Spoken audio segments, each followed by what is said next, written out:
Hey everyone, I'm Scott Cunningham, aka Scottsy Business, and today we're here with BankOfEryka, who is the co-founder of the blockchaincenter.com, and she's the CEO of the Miami location. She's also a educator for the blockchain and Bitcoin space. She's doing a lot online, and I think her content is really great, and you should check it out.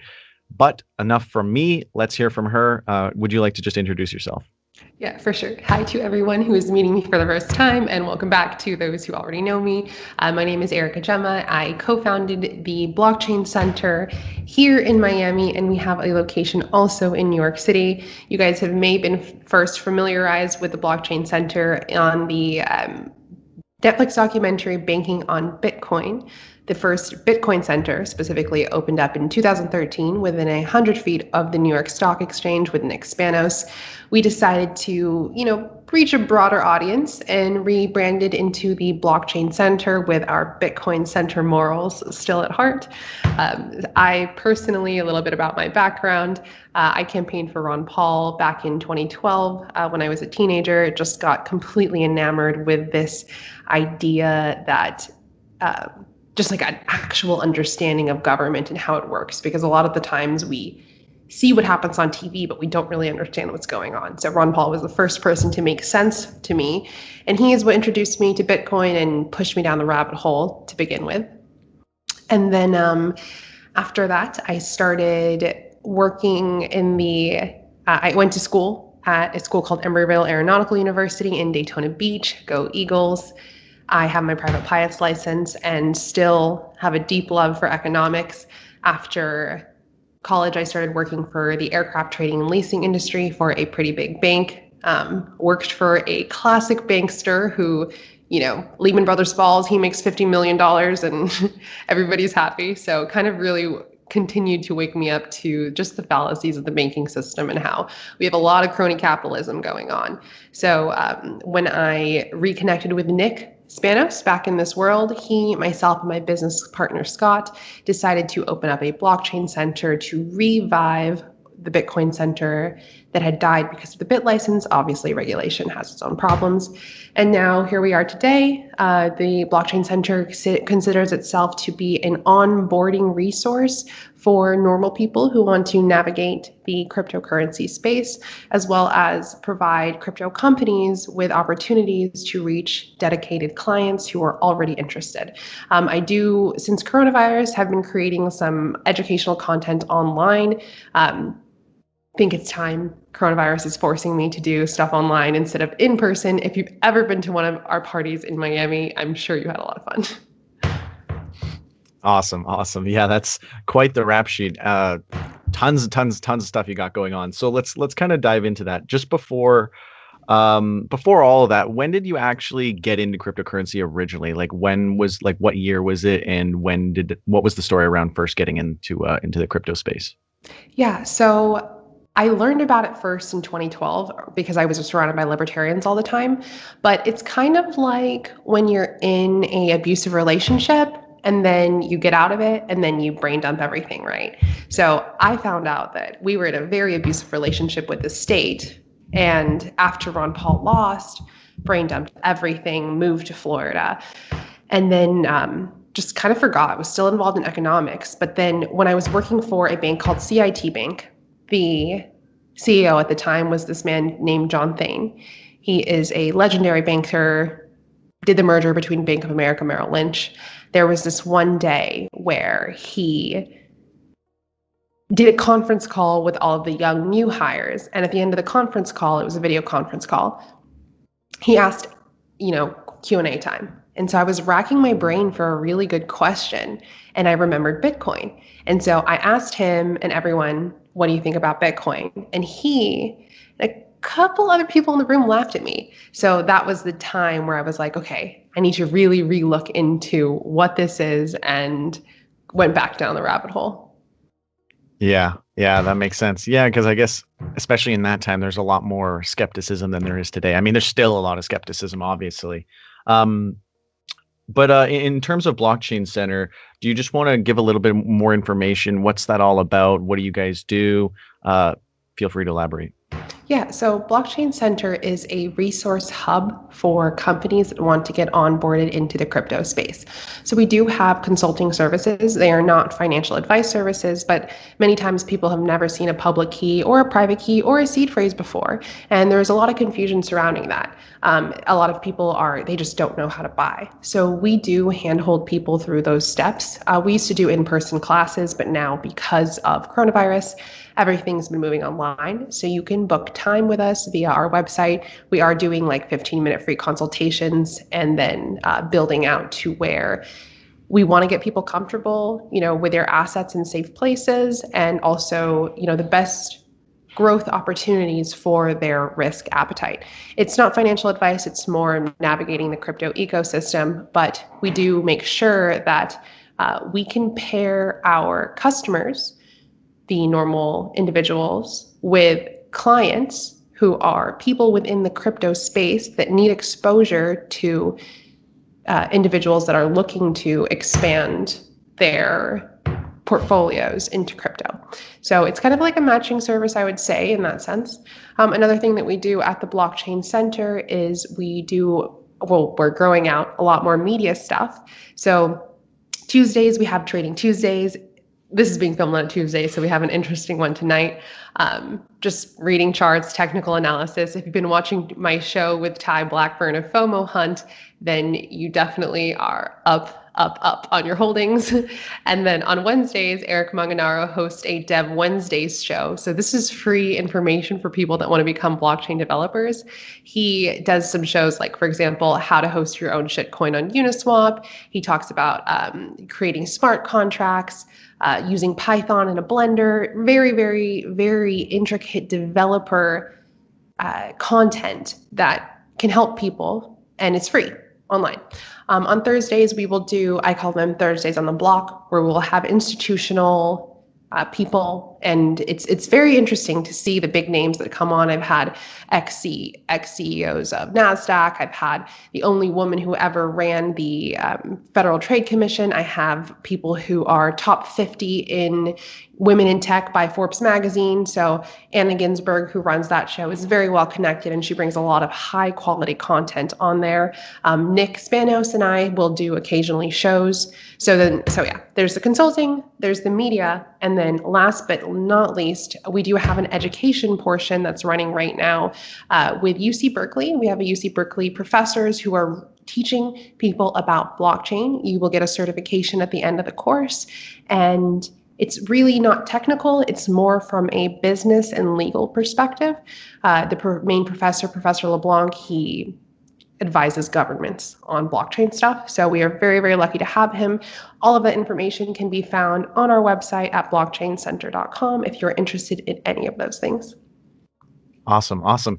Yeah, and I think it's really important that we start teaching people and getting like actual certifications for blockchain and really getting involved. So I think that's really, really big. Of course, all aspects of that are awesome, but I really wanted to point that one part out.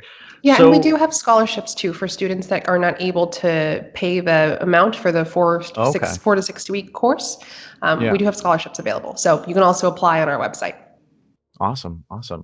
So where do you see things going with the Blockchain Center in the next year, in the next few years? What do you hope that's going to look like? I mean, obviously it's hard to look really far in the future, especially in the crypto space, but from what you guys are doing right now, how does that look like? So I would say in the next year, I'm very excited for the Blockchain Center. I think that what we provide in terms of hand-holding people through the process, it's already been very, very helpful to many people, especially I personally have been doing consulting with just high net worth individuals that I meet on how to onboard into the system. And they're so happy with their purchase. Like, how can you not be? The best performing assets of 2020 are Bitcoin, gold, and silver. So I love to help people just hedge right now against what's happening in the markets. So I see the next year with us being able to onboard safely and securely and privately many people into the ethos of holding your own private keys. And then I also see our media team growing and expanding. If you guys have not watched our Trading Tuesdays or our Dev Wednesdays, it's all there on our YouTube channel, Blockchain Center Miami. And then in the education portion, we actually have a first cohort that's going through right now. They are nearing the end of the cohort, and there's about 30 students. I would love to have 30 students every single time we run this through. Awesome. Awesome. Yeah, that's fantastic. And so that's everything that I have for Blockchain Center. You make a lot of educational content. One that I caught wind of, or the one that I watched rather, was you talking about Bitcoin and fiat and obviously gold as well. So I would love to dive into that and just sort of break that down for people, because I know a lot of people watching don't have a very good understanding of fiat, gold, or Bitcoin. So if we want to just start with like fiat, do you want to just sort of talk about some of the like main misconceptions people might have, and just things that people might not fully understand or have a full grasp on, and that might be part of why they lack the understanding of Bitcoin? Mm-hmm. So the main misconception of fiat currency is that it is stable. I would say that if you ask somebody what is fiat backed by, many people don't know. Now, the reason why within the dollar we have the world runs on kind of a dollar economy. This is what we're based off of. And the only reason why the world economy decided to do that was because the dollar used to be based on gold. We are no longer based on gold, and this is a major issue, because if you do follow Austrian economics, sound money principles require that there needs to be a limited supply of a type of currency. Otherwise, you have happen in countries what you see happening in Venezuela, Zimbabwe, and many other nations actually right now, where the simplest way you can think of it is in a math problem, you have a fraction. When the denominator of that fraction gets bigger and the numerator stays the same, the value of the money you're holding decreases, and you're not even doing anything for that to happen. So I think that is one of the biggest misconceptions of fiat, is that people think that your dollar is a dollar and it will always buy what a dollar can buy. But since we went off the gold standards since the 1930s, the purchasing power of the dollar has significantly decreased. You are not able to buy things that cost 5 cents now cost a few dollars. So just because your dollars seem relatively stable, they are not. Inflation happens in many, many sneaky ways, and we need to be careful and monitor our governments, because when they do print money, when they do increase that denominator, it is not us that is getting that money first. It's them, and it's their buddies. Yeah, absolutely. Yeah. And to the people who will always tell me it's like, okay, well, fiat is reliable, I would just say you can rely that it'll be worth less next year. And that's the big thing. I mean, I think a lot of people don't even, or haven't even heard the word fiat until more recently. And a lot of people say, fiat, what is that? Oh, like regular currency that people are using every day. Um, and and yeah, it's definitely a huge problem. So for people who might say like, oh, well, if you're comparing to like Venezuela and stuff, they'd say, oh, well, the United States has such a strong economy, and we're not like these countries. What would you say to them as a counter argument to that? I would say that on average, currencies last about 30 years. Fiat currencies last 30 years. The euro is, I think, 28 years old. Still, and the dollar has been surviving. They're definitely on the high end of that average. But to think that any one government is immune from hyperinflation, you are kidding yourself. Especially when you think about, like, for example, China is a country that is thousands of years old, thousands of years of history and culture. In America, 1776, right? So we're a fairly new nation, which gives us benefits because, I mean, it gives us benefits, but nations have risen and fallen since the beginning of time. So for us to think that we're immune, we are being hopeful, which is good, but you're also being ignorant, which is not good. Yeah, yeah, absolutely. Yeah. And what ways or what are some of the best ways do you think for us to like actually educate people and help people become more aware? And is there a like willing ignorance that may be part of the issue? I think that the ways that we can educate people is just to give them real world facts about things that are happening right now. This whole coronavirus economy has made so many of my friends who thankfully, I mean, they kind of got upset at me for a while, especially girls who are very like sensitive and they don't like hearing this stuff. But the truth is ugly, right? I mean, I would tell them things about what our government was doing, and nobody wants to believe it. But now, because of coronavirus, you're seeing more and more people wake up to it, and it is, I mean, the facts are there; they are undeniable. For example, I think 1 week in March, we had 40 million Americans apply for unemployment, but that same week in March was one of the best performing weeks for the Dow. These Mm. things, they don't make sense. Obviously, the stock market is being artificially inflated right now. Obviously, the numbers of unemployment are greater than the 40, 50 million people that applied because there are so many who were paid out on PPP loans, which were loans given to the business to keep their employees on by the government. So there is a lot of people who are on government subsidy right now. So really just presenting people with these real world, unemotional facts. Not that we want them to be true, but they are, and we need to wake up and realize these things. For example, it took $700 billion. The Fed expanded their balance sheet over a period of 30 years. Now, in March, it took them 10 days to expand their balance sheet $7 trillion. Now, to put that into perspective a little bit, if I was to count to a trillion, 1, 2, 3, 4, 5, all the way to a trillion, it would take me something like 110 years. It's crazy. I think maybe it's either 100 or 1,000 years, but whatever it is, it's longer than a regular lifetime. So to put that into perspective, although we may not feel it right now, hyperinflation is happening. Meat prices are already going up. Prices in general are going up. And it's kind of like, they talk about a story where when you put a frog in a pot and you turn the heat up, slowly, slowly, slowly, slowly, because the frog adapts, it doesn't realize that the water is heating up until it's boiling and it dies.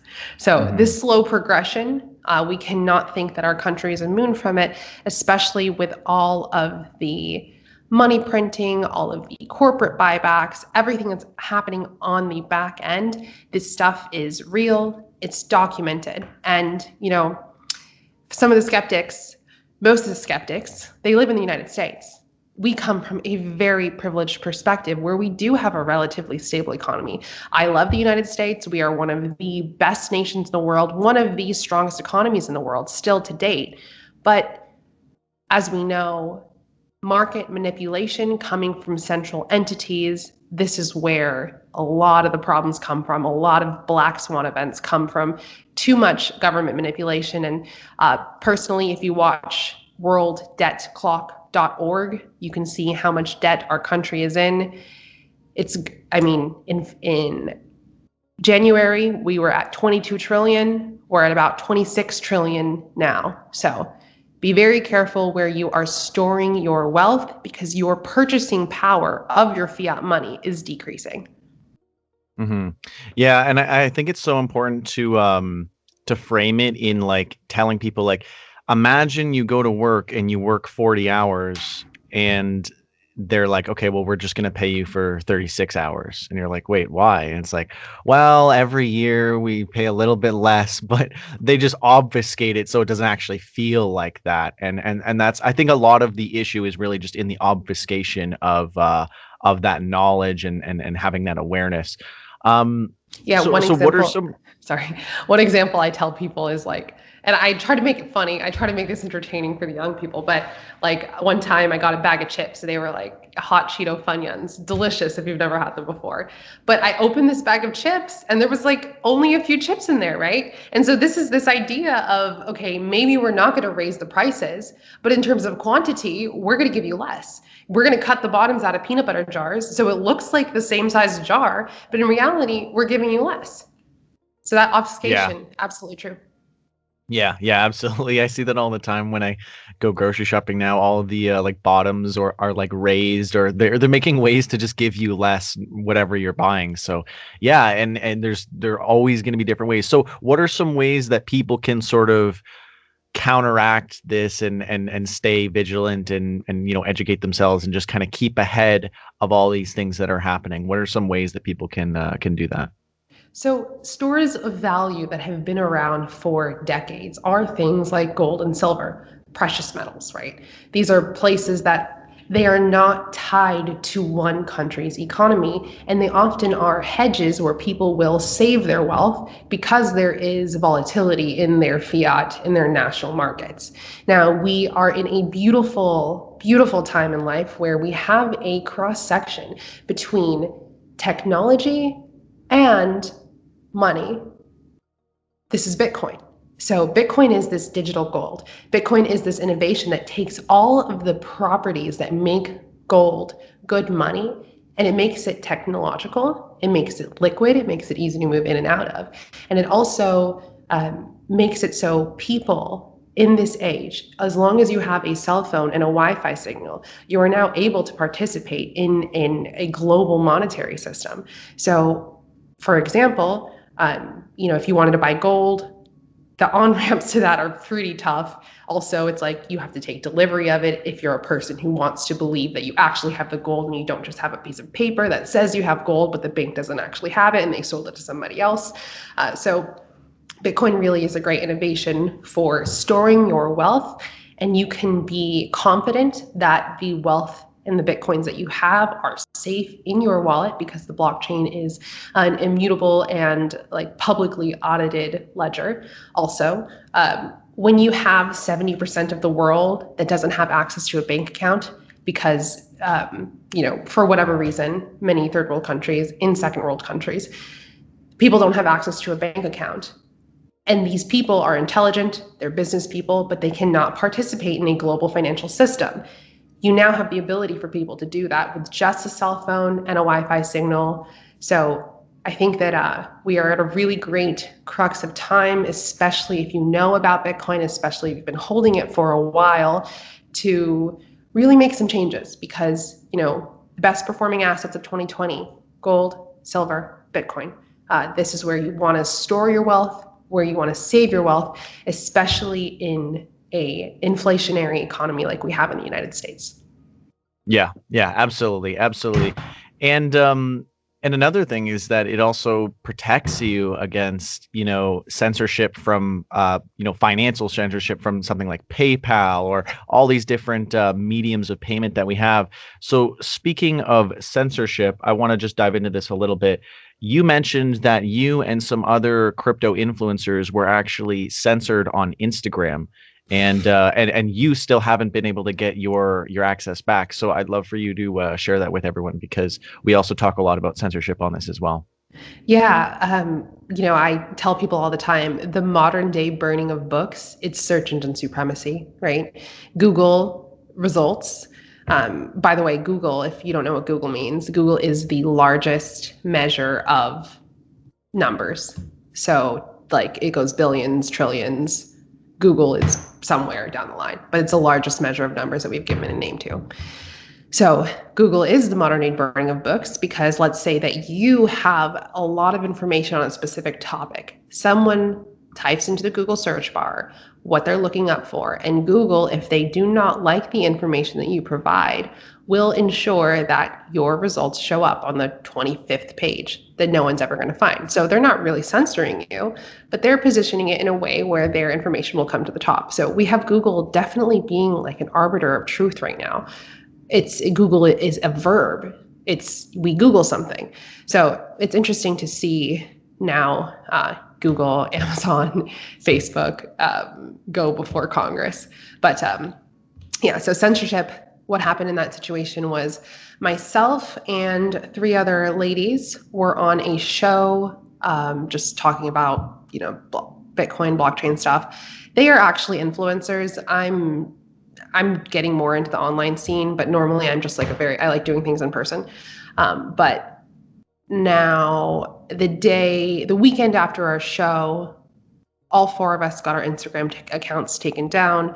The reasoning was because we were quote unquote impersonating people, which was pretty funny because I definitely have had impersonation accounts, have had so many people report that, hey, this is not Eryka, like she's being impersonated. Instagram still has not taken their accounts down. So I'm just I don't know, understand really what happened on the back end, but how can you get the 4 of us with our accounts taken down? I didn't have that many followers, but I can only imagine for the other girls where it's like you've been building an audience, you've monetized this audience, and now you have this platform that just gets to take it away from you.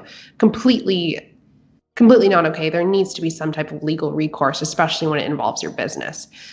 So all 4 of us had applied to get our pages back, providing KYC information to Instagram. So like uploading your ID, which is like ridiculous, And what if you have like a dog Instagram, right? Like, and you're supposed to upload your ID to prove that it's you. It doesn't make any sense. However, the other 3 ladies got their pages back. I didn't. And I think the reason why is because I'm pretty radical and I say things and I frame things in a way that I think help people understand, putting things into perspective. I do a lot of sassy like tweets just about culture and, they're like, I feel like I'm a comedian, but I just do it to my friends. I do it for my followers. People love it. But I think Facebook and / Instagram, because Facebook owns Instagram, they saw a lot of the content that I posted and they were like, we have the opportunity to keep this girl's page away from her. We are going to keep it away from her. So the other 3 girls have it back, and I'm glad for them because I know they use it to monetize. I don't. So it's fine, but I'm just upset because it's like I had years of content on there that I was actually in plans to download off of Instagram and just upload them onto YouTube because they're so funny, but now I can't, and I have no recourse. There's nobody I can contact at Instagram, which is interesting because, shadow banning, absolutely a thing. And you don't even, in the modern day burning of books is you don't even need to do a physical action. You just make sure that these pages, this information, these hashtags, we just make sure that they're not heard and not seen. And a lot of times we don't even know. For example, Twitter takes down my pictures and I don't even know that they take them down, but people will message me like, hey, where's that picture? And it's something, something radical. Not really radical, it's something that just like, it's a meme that puts things into perspective. And they don't like that. They don't like waking people up, I guess. Yeah, and it's pretty wild that they're saying that you're impersonating, but then you give them KYC, which really the issue should have been that they should be verifying your account, because there's other people impersonating you. So you should have actually ended up with a blue check mark, but instead they end up taking your account down. So yeah, that's really, really crazy. And what I always say is that people need to make sure that they're diversified on social media with like blockchain and crypto monetized platforms so that, these things can't happen. And I mean, there isn't a ton of people on these platforms yet, but the more people that go on these platforms, we don't have to worry about, Instagram or some central authority taking away our access. And you also are able to monetize and do a ton of other awesome things. But even just censorship resistance is just so important. So that's why I'm always telling people to check out these other platforms. And you mentioned that you're on a few of these blockchain platforms as well. Yeah. So one of my favorites is BitChute. Everybody that I used to watch growing up as a like freako libertarian, they've all been kicked off YouTube, but they're all on BitChute. Yeah. So that is great. So if you guys have not seen BitChute before, find your videos on there. Library.io, Jeremy Kaufman. We met in Mexico. Great idea, great project. I think you were telling me, Scott, that you can sync it up to your YouTube. So I have Yeah. one of my employees doing that right now, figuring out how to sync it. Library.io, really great. They're constantly growing, getting better since I learned about them. And that's in terms of video platforms.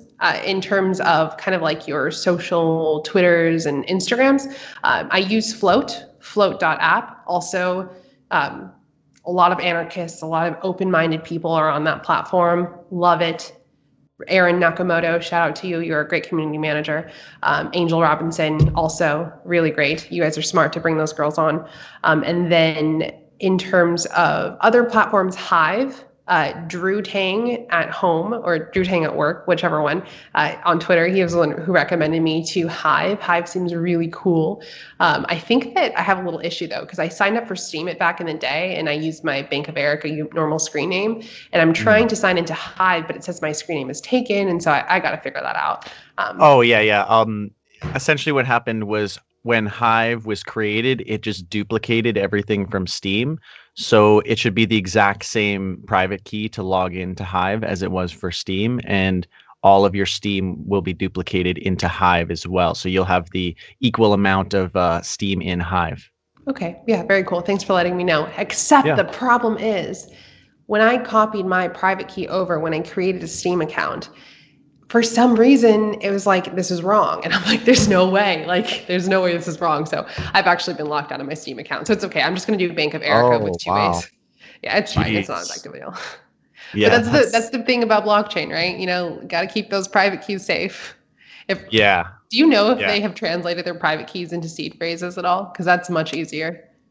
Yeah, they haven't. But I mean, that's definitely a great suggestion. Yeah. Mhm. Yeah.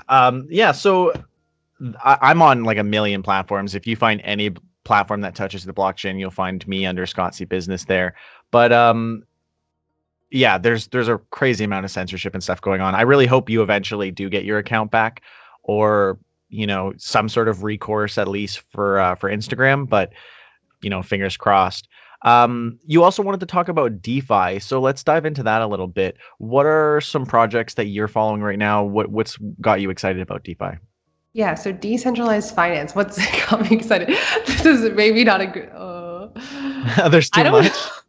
It's just 2017 all over again. So if you are like me and you read your charts, you like your news, you have your trading groups, the ability to capitalize on this liquidity that is occurring is great. It's 2017, but it's a little bit different because when you had projects that were coming to scene, in order to buy them, you'd either had to know people, get in on the pre-sale, or you would have to wait for these projects to get listed on exchanges. Now, each exchange, I think there's like 4,000 of them. They have their own rules for you to become onboarded onto their platform. A lot of times it's you give them money and then they get onboarded onto your platform. So what that did was it created these barriers for liquidity for people to get into projects that are good projects with good teams, with good use cases. Now, because of decentralized finance, specifically, your Uniswaps, your one exchanges, these protocols that allow you to essentially, if you guys know what Changelly is, Changelly or what's the other one Eric Voorhees made, Shapeshift. It essentially allows you to do that, but you can turn your Ethereum into any ERC20 token. What this does is it provides for very, very easy liquidity into projects. So you're seeing coins with gains of 20, 40, 200, 300%. I mean, there was this coin that I got the other day that heard about it early. It was like, all right, cool, seems interesting. Should have put more money in, but it jumped 300%, sold at the top because I like to read charts as well. And it was great. So in terms of DeFi, there is that aspect of where a lot of people don't understand how to use it, but the more people that learn, the more liquidity that goes into these tokens, and being an early entrant into some of these great projects can help you grow your portfolio. Now, the other interesting thing that I love about DeFi is that how do I say this? So Banks are middlemen that allow you to build your wealth, store your wealth, manage your wealth. They also are payment channels that help people send money from one to another. They also are channels for loans if you do need liquidity, things like that. Now, in this new technological age, we have the ability with Bitcoin and with cryptocurrencies to cut out this middleman of banks. What that means is now you have people who have, let's say, excess Bitcoin that they're not going to use. They can now earn high interest on this crypto. And somebody else who needs, let's say, fiat, or they need to maybe borrow some Bitcoin so they can trade more and get more gains, whatever it is, you now can rely on the community to be that loan service provider and then get loans that way. So it's good in one sense because then you have high interest bearing accounts and then you also don't have to sell your crypto. So one of our sponsors of the Blockchain Center is saltlending.com.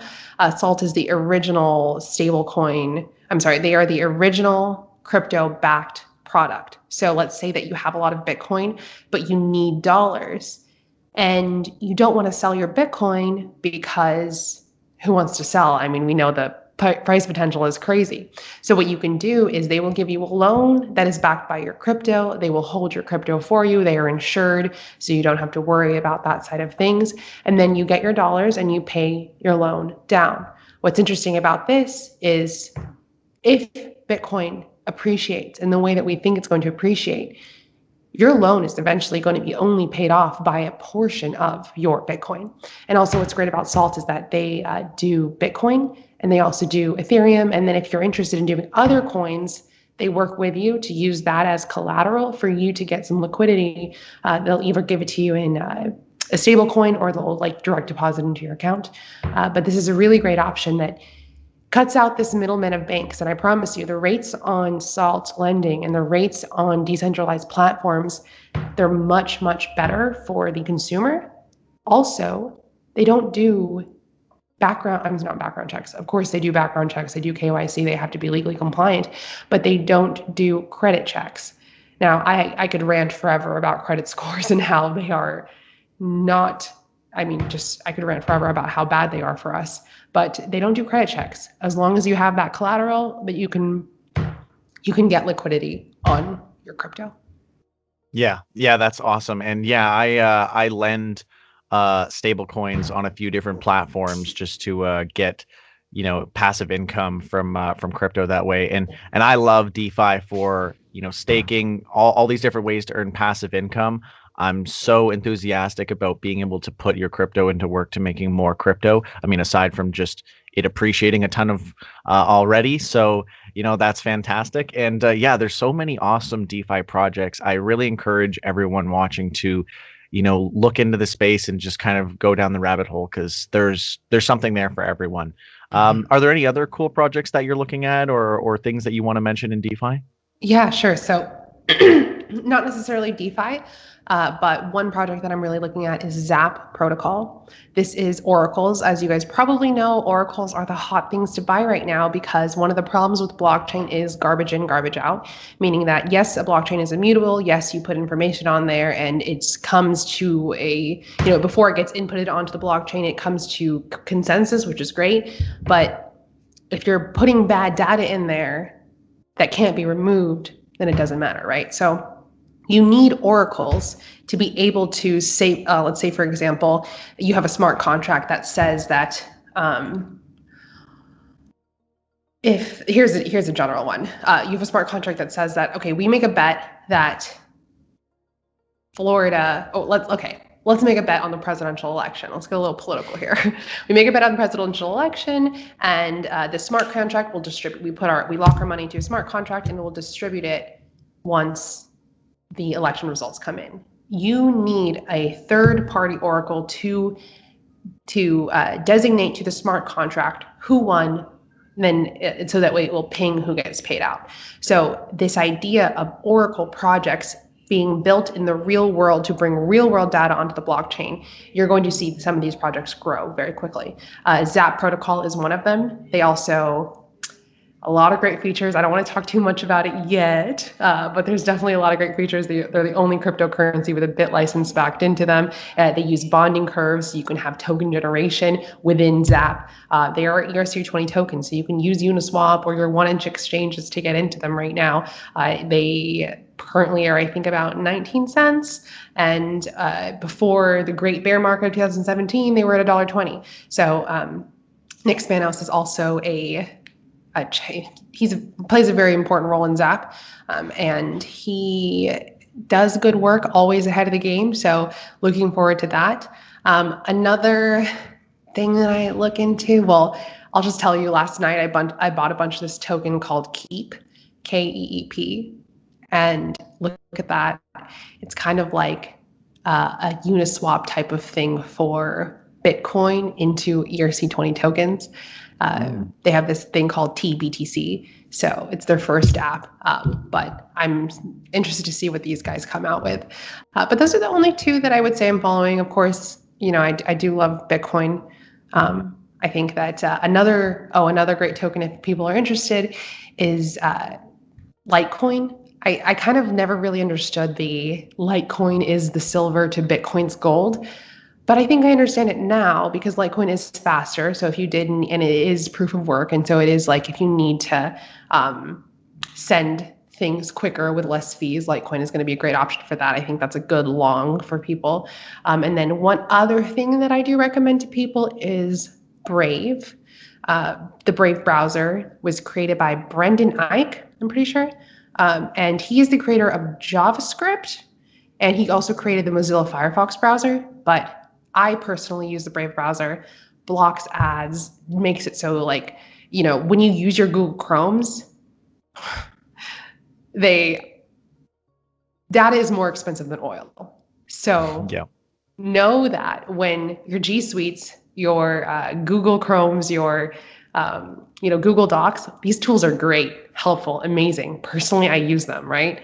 However, when services are provided for free, we have to understand that we are the product because they are selling our data and they are making the money. Google has never written me a check for all of the information that I've given them. So I personally like to use the Brave browser. They have the basic attention token, which I think that as you see more and more people value their privacy because they need to, you're going to see basic attention token do a lot of good stuff.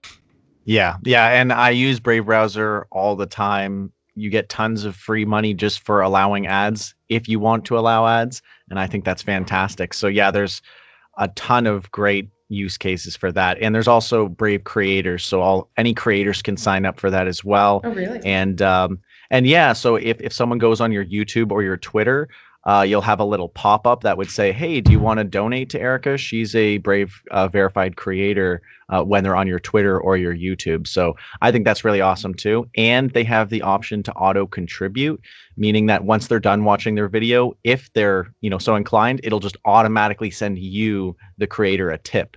Since they skipped your ad with Brave. So that's kind of a way for people to also give back to creators. And they do a lot of really, really great work there. I have an interview with Luke. I forget his last name. Luke something from Brave. But yeah, people can go check that out. I highly recommend Brave too. So we've covered a ton of things today. And one thing I want to ask is, do you think there's a correlation between Bitcoin and the stock market? So I know that we talked about how the stock market is being somewhat artificially inflated, but when the stock market dropped, so did Bitcoin. So what are your thoughts there? And what would you say to people who would ask, well, am I any safer in Bitcoin than I am in the stock market? So I would say Bitcoin is not correlated to the stock market. I actually just wrote a paper for Escape Artist magazine. They are an international strategy paper that help people get offshore residencies and passports to other countries, things like that. And I write for their newsletter, and I wrote specifically about how Bitcoin is uncorrelated to the stock market. You just see it on so many different data points. Now, the Reason why I would say Bitcoin dropped the same time the stock market dropped is because you saw fear in the markets. And really, when there's fear, people automatically turn to the most liquid asset, which is cash. It is fiat. So this initial stock market drop, everything dropped, gold dropped, oil dropped, everything dropped. And it's because people were like, well, I want to take my money out of assets and I want to put it in a place where I can buy what I need to when I need to. So this initial, the thing about Bitcoin is, although it is uncorrelated, it is not as liquid. And so you see people dropping their fringe, their non-traditional assets because they're turning into something that might be safer. I think gold also dropped during that time. Yeah, exactly. So that's just kind of like the initial reaction. I personally, during that time period, took all my money off the exchanges because I was like, I don't know. I do have my money in some places that earn a high interest and things like that. But I personally was like, okay, nowhere is my money going to be that I don't have my private keys. And then when things settled a bit, you saw that Bitcoin jumped, gold jumped, stock market also jumped. But the thing about the stock market is if you see where the government spent this $7 trillion that they released in 10 days in March, a lot of it went to companies that what they did was called corporate buybacks. So they took this money, they bought their own stock to raise the price. And then also the Federal Reserve came out and said that they would also be purchasing stocks, and these stocks that they purchased would have to fit a certain profile, meaning that you're having government-owned businesses now. Completely not okay. This was just like one blip in the news cycle, right? You also see the Federal Reserve coming out. One of the big problems with the banking system is not necessarily the banks itself, but it is all these weird ways and these real weird regulations they use to make money on your money without paying you out accordingly. So, for example, fractional reserve lending used to be that the banks were required to hold 10% of your deposit in physical cash. So if you went to your bank right now and you wanted to get all of your money out, first of all, they're not going to give it to you depending on how much money you have because capital controls. Second of all, they only actually hold 10% of it in cash. Now, because of coronavirus, the Federal Reserve is now required to hold 0% of your money in actual physical cash. So if you are like me, I remember when the 2008 financial crisis happened. My parents in particular lost their home during the 2008 financial crisis. Many millennials saw this happen to their families. No wonder we don't trust banks, right? But I remember going on TV or watching TV, and the news said that Greece's banks had fallen and people were only allowed to take out $30 a day in the national fiat currency of Greece. So I think that it's important for us to understand that the banks do not have the money they say that they have on hand. Also, our money is already digital. So this transition to Bitcoin is a digital money that is backed by sound money principles. It's also a public ledger that anybody can see in real time where money is moving. We can verify. We no longer have to trust that we no longer have to trust that money is where it says it is, and that we're following these principles that keep our money from falling under hyperinflation. Yeah, I think that's a great explanation.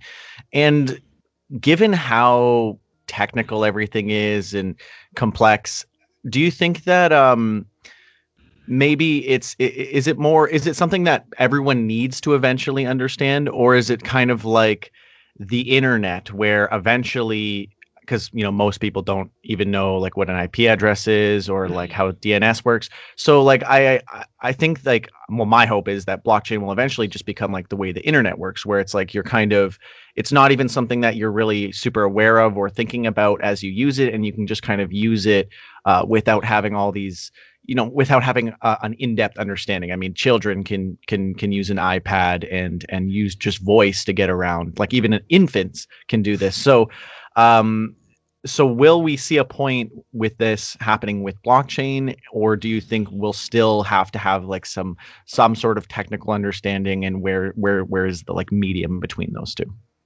I think that it's inevitable that it's going to get easier for the average person to use, but I also think that for older people, they still don't know how to use the internet, right? Yeah. Even as easy as it is for us today to use it, there are people who, specifically some of my clients, I'm like, you have no idea how to use your computer, do you? But they do it, and they make it work for themselves, and they're very profitable because they're good at other things in business. So I think that as you see, younger people, I call Bitcoin like millennial money, right? Because the average age of a millennial is about 28 right now. And we're finally getting to the age where we do have wealth to be able to invest. And so because of that, you're seeing millennials, would you rather give me fiat for my birthday? Would you rather me gold or Bitcoin? You're seeing millennials choose Bitcoin because they know what's up. And so this is a progression where it's going to get easier on the UX UI front. The technical knowledge is going to be almost inherent within people, like the internet. Like I can use my computer just because I grew up using computers very well compared to someone who hasn't. And then, I do think that the time that it takes to get to that point, though, where the front end is very clean and easy for anyone to understand, by the time it gets to that point, you are going to see the ability to make money and be early to an asset like Bitcoin, and the ability for that asset to appreciate and for you to make your gains and make a good long-term investment, that also decreases. Yeah. Yeah, that's a good point too.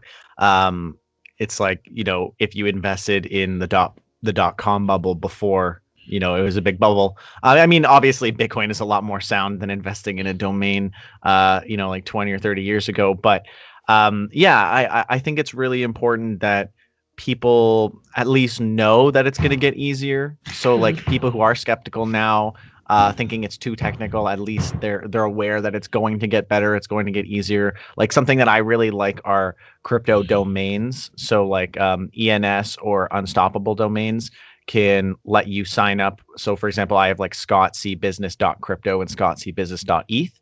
So if someone uses any like Ethereum wallet like MetaMask, they can send to scottcbusiness.eth, and then it'll just route to the correct address, whether they're sending me Bitcoin or Ethereum or Litecoin or any of the coins that I've set up. They can just send to this address, and then it'll send it to the right to the right crypto address on the back end. And another thing that's really cool about this is if you mistyped my name, it would say, "Oh, Mhm. that's the wrong address." So if you put Scott C Business with one S, it'll say, "Sorry, no, that's the wrong address. Don't like you can't even send." So this way, it'll prevent people from sending invalid transactions to like the wrong address or whatever. I think this is one of the things that is really going to help people adopt crypto, and I'm really excited about this. Have you checked that out at all, or seen anything with like ENS or unstoppable domains? No, I was going to ask you that. Unstoppable Oh, okay. domains dot what? I'm going to go make one now. I think it's unstoppabledomains.com, and Okay. they have .crypto addresses, and then Ethereum name service or ENS.com is for the Ethereum type wallet. So MetaMask, any Ethereum wallet uses that, and then a lot of other wallets support Unstoppable, like Coinami, and they have a huge list. But there's a lot of wallets that are supporting this, and I'm hoping that eventually all wallets do, so that everyone can just have a really easy time. But yeah, that's like one of the things that I'm really excited about. That's super cool. I'm really glad you told me about that. And this is the thing too, is that like we're really in an information warfare, right? Where it's like we have information overload because we can get it from everywhere. But then it's like, what do I Hmm. listen to? What do I pay attention to? What is distracting me from information that might be profitable? So I've seen unstoppable domains before, but I did not know that's what they do. I'm definitely going to have to make a BankOfEryka.crypto. Yeah, yeah, yeah, absolutely. Yeah, and it's like, where do people find the right voices, and where how do people actually navigate to find someone who's actually trying to like teach them something versus someone who's trying to sell them something? Do you have any like tips for that? Like, for people who are watching who are either even if they're intermediate or like beginners, it's still hard to know where they should be getting the information from. So do you have any tips for those people? Yeah, I would say go to blockchaincenter.com, go to our services, and sign up for individual strategy assessments. We do 15-minute consultations for free with people, where we figure out what it is that you need, and we're able to support you on that. A lot of times, if you just need simple help, we'll just help you out. But I think that if anybody messages you on Instagram and says that they're going to like flip your money, don't believe them. It's a fake account. And then, especially if Barack Obama tweets, or, like, I don't know, who else did they get? They hacked like Kim Kardashian. They got everyone. They got everyone. If they Yeah. tweet, send this much money, I'll send it back to you. Anything in that type of like dialogue, that's fake. So, I mean, and then it's interesting too, because you see people who they know a little bit about crypto, but they think they're an expert. And I just feel bad because then they get listened to by their friends, and their friends get, screwed over a little bit. So personally, blockchaincenter.com, another place that I really love, and it is Jameson Lopp. He is big into cybersecurity. So lopp.net, a lot of really great resources on there. And then another place that I would suggest people look is, watch the documentary Banking on Bitcoin. If you've never seen it before, it's on Netflix. They maybe just took it off recently. But if not, it's on Amazon or Netflix now.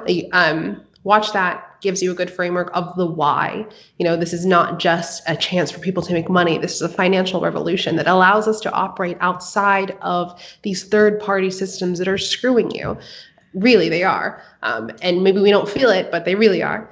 And if we allow them to go unchecked, they will continue. And plus, if you look at these institutions, they're down since 2020, some 50%, some 20%. Your JP Morgans, name your banks, they're definitely not in a good place right now. You're seeing Warren Buffett diversify out of banks, and he's now diversifying into miners, gold miners. So it's like he knows where the economy is moving as well. Things are in a dangerous standpoint right now. So please feel free to reach us out to us at blockchaincenter.com. I have a very robust team, bringing on a lot of ladies. Ladies love purchasing power, you guys. So hopeful you can speak with one of us if you need help navigating the space, but then also knowing what options are available to you. See, for example, like unstoppable domains, like you just taught me that, and I didn't know about that. So just knowing I can use a debit card to spend my crypto, or here's a bot that only costs, $15 a month that I can use to grow my crypto for me. So there's just a lot of options that we don't know about. And at the Blockchain Center, we've kind of aggregated a lot of that information, and we're able to help people navigate the system. Awesome. And then just one last thing. You mentioned blockchain or crypto experts. How do we know if someone is really an expert, or what actually makes someone an expert in any space, let alone the blockchain or crypto space? I don't really consider anybody an expert in this space because it is constantly growing and developing. We are, 10 years in, 10, 11 years in, and I mean, just DeFi alone has really only blown up in the last couple months. So constantly learning, constantly growing. I don't necessarily consider anyone an expert, but I do always make sure that when I speak to people, are they a developer? It always helps to have people who, can actually read the source code and tell you what the code is saying. That helps. And then another thing is it's so interesting because there's so many facets of cryptocurrencies. There's the economic side, there's the development side, there's the marketing side of things. There's the use case side. Blockchain is going to disrupt, name an industry, it will disrupt it in some way. So there are people who have their facets of knowledge. I kind of consider when people call themselves experts to not be experts. So that's just the thing. Because, everybody's learning, everybody's growing. I think that doing your own research is very important. In all facets of life, never take a person's word for it. You should always check it with yourself. How do you feel about it? Things like that. And then one good standard, though, that I do kind of hold people to is there's a CBP. It's certified professional. It is a certification that Andreas Antonopoulos puts on. They hold a conference, Mm. and you can like apply online to get this certification. I am a CBP, and I have a couple people on my team who are also CBPs, and the information provided through this course has given me a lot of knowledge to be able to help people. So I guess when people have that certification, I kind of give them a little bit more seriousness. Yeah, yeah, no, that makes sense. And yeah, I think it's funny. I usually when someone calls themselves an expert, I kind of, like it's always a bit of a red flag. I find that normally people who I would consider an expert don't call themselves expert, but are called experts. Mhm. And one thing that I've always kind of, kept in mind is when I think someone is an expert, usually they're more than happy to just go off on a tangent talking about whatever that thing is. Whereas people who like claim to be experts might be like, oh, well, like you won't understand this, or they've got like an excuse versus like an actual, diving into the reasoning. But yeah, so we've been on here for an hour. Those are all the questions that I had. Where can everyone go to learn more about you and Blockchain Center? So blockchaincenter.com is a really great resource. I also Bank of Eryka, ERYKA. It's a play on words, and I'm glad you caught this, Scott, on Bank of America. Just, be your own bank. So you can find me on YouTube. You can find me on Twitter at Bank of Eryka. Personally, and going to put out a lot more content. I've got some stuff being edited right now, so excited to share that with you. But Twitter really is the best right now. I would say Instagram, and you could watch my funny little things that I make, but it's gone. So blockchaincenter.com or Bank of Eryka on any social media platform. If I'm not there, tell me, and I will be on there. Awesome. Awesome. And one last quick fun question. If you had $100,000 in fiat today to invest, what would you put it into? Well, Bitcoin, obviously, first love. And then I would be using some DeFi. I would definitely be putting some of it into Ethereum so I can DeFi into some low cap gems right now. Those insanes are pretty incredible. Of course, Zap Oracles, big love of mine. Brave, like I said. What else? What other coins am I looking at? There's a Yeah, lot. There's there's a a lot. lot. There's definitely a lot, but Bitcoin first, absolutely, and Awesome. then Ethereum. Awesome. Awesome. Yeah, those are definitely my two biggest holdings too. So that's awesome. And that's everything for today. So again, thank you so much for coming on, and everyone make sure to go and check out her content and let her know what you think of her content on YouTube. Check out Blockchain Center, check out all that good stuff. And thanks again for coming on the show. Thank you, Scott. Thanks for watching this video to the very end. Since you did, make sure to give it a like and comment hashtag #1ham in the comments below, so that way I know that you watched the whole video. Also, please subscribe to this channel and feel free to follow me anywhere under @ScottC Business. I'm basically on every platform. You can also share this with someone else who might gain value from it, and that would be very helpful and impactful to helping my channel grow as well. If you'd like to support me more directly, you can also donate to scottcbusiness.eth or scottcbusiness.crypto listed below. Thank you so much for your support and for watching this video. I'm Scott Cunningham, aka Scott C Business, signing off. Cheers.